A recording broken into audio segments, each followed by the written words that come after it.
Right now on Denver 7 News at 6 a.m., heartache and disbelief.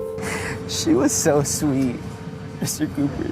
She was the sweetest little girl who did nothing wrong. We were all panicking because we didn't know what was really happening. We mourn for the 21 lives taken inside an elementary school as their families begin to plan funerals. We're a small community, and we will need your prayers to get us through this. Plus, new information on the shooter's actions in the days and even moments before he began his rampage. We wanted to find out what's being done to protect our kids' campuses. I spoke with those who are in charge of creating Colorado's safety guidelines. And making time for students' mental health. The program Colorado's largest school district is rolling out to help our kids. Or when a child does act out or have a big behavior, we're able to redirect and teach. My wife and I talk all the time about social growth being just as important as academic growth. So we'll show you that pilot program being used district-wide coming up.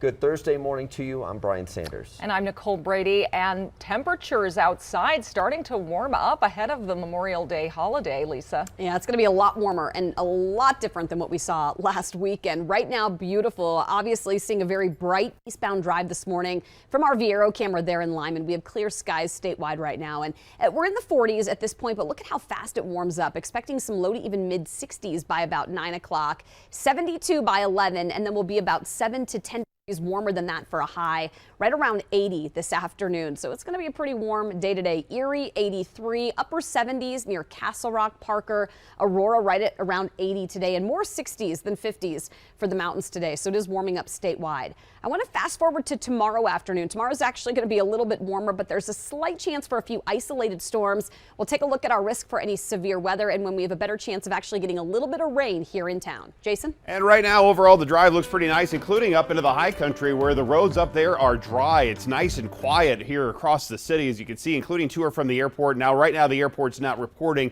any of their security wait times, but over the last couple of weeks, it's been anywhere at this time between 15 and 30 minutes. One crash coming in on Federal, just a little bit south of 285. That's going to might slow you down just a little bit, but really very light traffic at this point. It is getting busier up here to the north side. Take a look at the drive there on Commerce City across 270. This is the eastbound side of 270 going under I-76. I-76 getting a little bit busy, and you can see some of that sunshine that's going to slow us down as well. But overall, the drive times look pretty standard for you about anywhere you want to go here this morning. Well, their names and faces will be ingrained in our memories forever. These are just some of the 19 innocent children and 2 teachers murdered inside a Texas elementary school. The rest have not been publicly identified yet, but they are all sweet faces and they had their whole lives ahead of them. And this morning we're learning more about them. Yeah, our team coverage on the tragedy in Uvalde continues this morning with CNN's Mike Valerio outside Robb Elementary School where a memorial is growing. Well, good morning from Uvalde on what would have been the final day of classes here at Robb Elementary School. The memorial growing now with a profusion of crosses and flowers here. This as families are now preparing for funerals. A heartbroken community embracing one another. The notes of Amazing Grace, the soundtrack to their pain. Hundreds gathered at a vigil Wednesday night to mourn the 21 lives lost in the massacre at Robb Elementary School.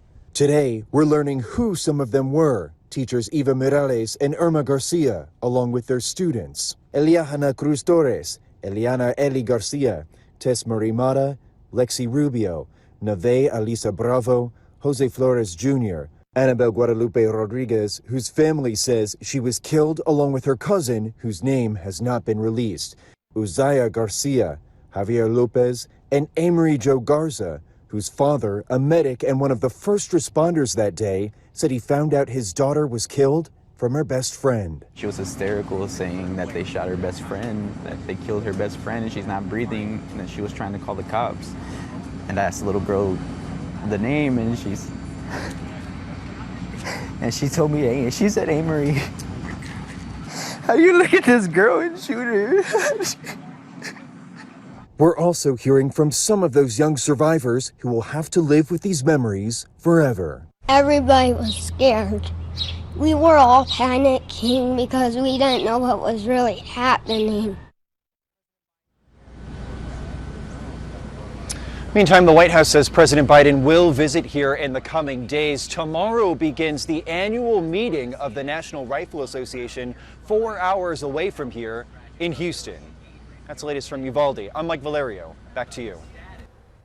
Well, every parent is questioning, is my child safe at school? Colorado has a special agency, the School Safety Resource Center, devoted to this issue. Denver 7's Jessica Crawford joins us. And Jessica, they just released new crisis guidelines. They sure did, Nicole. And the big focus of the Colorado School Safety Resource Center is assessing threats before they become a bigger problem.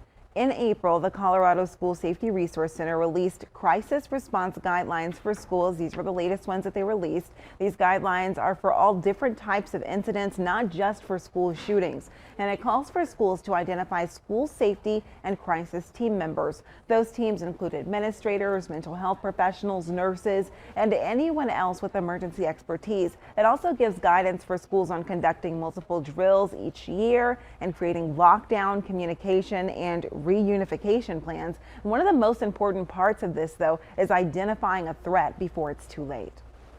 They have law enforcement officers, if there are such in the school or in the community. They have mental health providers as well as school administrators that take a look at any student that they feel may be at risk of doing something violent in the school and figuring out what kinds of resources can they put in place to prevent that child from moving forward on a pathway to violence. Director Christine Harm said that she would love to see every classroom in Colorado have a door that can lock with a push button from the inside. She told me that in some of these classrooms, doors can only lock from the outside with keys. She said that the improvement can be expensive for schools, and that's why she really hopes to see more school security disbursement funds from the state in the future. I'm Jessica Crawford, Denver 7. Thank you, Jessica. Yeah, after these types of tragedies, we always look at what needs to be done to prevent a next time.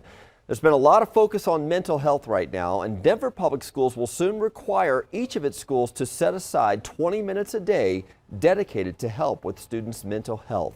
Denver 7's Veronica Acosta visited an elementary school that has put into place a program for 5 years, Veronica, where teachers say it has made all the difference. 5 whole years, New Lawn Elementary School sets aside 45 minutes every single day for students' social and emotional learning. We're talking 30 minutes at the beginning of the day and then 15 minutes at the end of the day. And soon, DPS's 90,000 students will get the opportunity to also take this time. 6-year-olds in a circle isn't abnormal in an elementary school. But at New Lawn Elementary, these 6-year-olds are doing more than just playing with a ball in that circle. Instead, they're taking nearly an hour out of their day to learn things like the fair ways to play, share, even take turns. Classroom 119 isn't the only one doing this. Upstairs in Mrs. Etter's 4th grade classroom, it's the same story with a more grown approach. It's an opportunity to really do some relationship building as well as lessons around social emotional learning. We ask them things as simple as, how are you doing today? Are you ready to learn?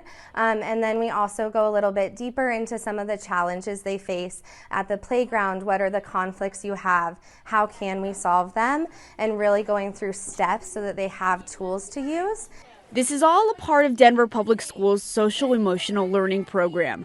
At New Lawn Elementary, this has been in place for 5 years. After the back and forth between remote and in-person learning, the district vowed to implement this at all of its schools. It's teaching them emotion identification, emotion regulation. Ashley Wessel is the student psychologist at New Lawn Elementary. She says after the past 2 years, it's time to address students' mental health face to face. I do think, coming back from the pandemic, we saw that this really was a much more significant need than it had been in previous years.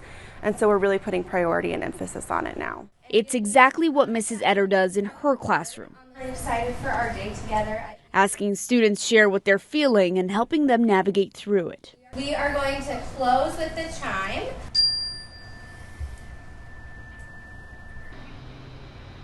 DPS officials told me next year the expectation will be that every single school in the district dedicates at least 20 minutes to students' social emotional learning. In Denver, I'm Veronica Acosta, Denver 7. Thank you, Veronica. We will be continuously updating you on the tragedy in Texas as new information is released today. You can find all of our coverage as well as tools and resources to help prevent targeted violence right now on thedenverchannel.com. Well, the Avs are sadly heading back to St. Louis now for Game 6. They had a chance to close it out last night at Ball Arena. Yeah, a bit of an emotional roller coaster for the fans at Ball Arena last night. Nate McKinnon got his first goal of the series and gave the Avs a quick 1-0 lead. Another goal from McKinnon and Gabe Landeskog gave the Avs a 3-0 lead, but the Blues came storming back in the third to tie it at 3. McKinnon again took the puck all the way down for a goal and a hat trick. But with seconds left, the Blues scored again to tie it, and former DU Pioneer star Tyler Bozak scored the game winner for the Blues in overtime. We just got to stay aggressive. That's what we've been doing. That's what we did Game 3 and 4 when we were up late in the game and just kept playing. And sometimes it bounces your way, sometimes it doesn't, and that's playoff hockey. So they'll do it again. Game 6 is back in St. Louis tomorrow night at 6. Game 7 would be back in Denver on Sunday. Lisa. Oh, such a bummer, but man, that McKinnon coast-to-coast goal was unreal, amazing, so fun. We're going to be in the low 60s here early this morning, mild and sunny, near 80 by about 5 o'clock. So your dog walking forecast is a pretty warm one. Did you like that that sport terminology I have? Oh, move over, Lionel Bienvenu. Hidalgo's coming in. Yeah, I'm sure he'll allow you. Right now we have a good drive going on across downtown Denver, but checking out the 16th Street Mall, as you can see from Earth Cam or from the cam here. Go look at Tremont back here. Glenarm is down that way, and so a good easy drive and walk anywhere you want to be across downtown Denver right now. Well, a wave of Memorial Day travel is just hours away today. We are helping you avoid some of the traffic troubles with the top times to stay off the road. And we may not have beaches or palm trees, but a handful of Colorado cities were just named as the best vacation spots in the country. Plus, a Colorado ski resort praised for its environmental work. What is setting a basin apart?